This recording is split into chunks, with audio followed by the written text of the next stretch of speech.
Washington apparently continues sending a message to its trading partners ahead of President Trump's reciprocal tariffs in April, this time identifying Korea as a major trade deficit country, likely referring to non-tariff trade barriers. Shin Ha-young explains.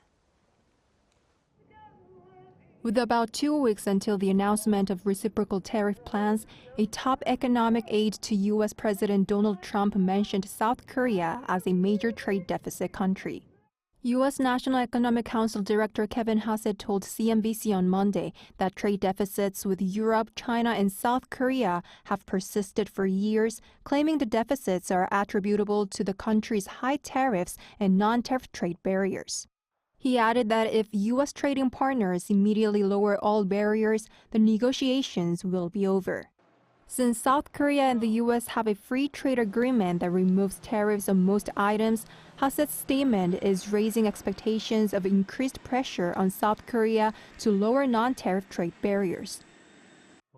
The Trump administration is focused on fixing trade imbalances and seems to be taking a one-on-one approach with countries that have large trade deficits.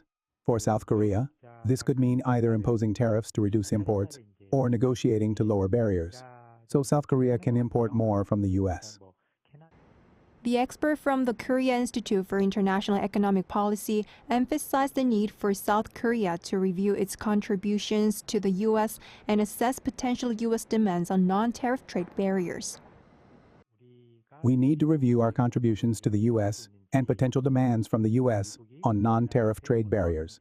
However, with many uncertainties, it's too early for negotiations. Meanwhile, during the interview with CNBC, Hassett said there will be some uncertainty between now and April 2nd, referring to the date Trump is set to unveil his reciprocal tariff plans. His comments come as market analysts and business leaders have criticized the sweeping tariff announcements, which have led to volatility in world markets.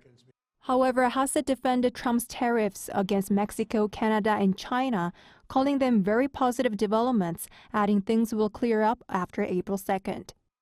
Shin Ha-young, Arirang News.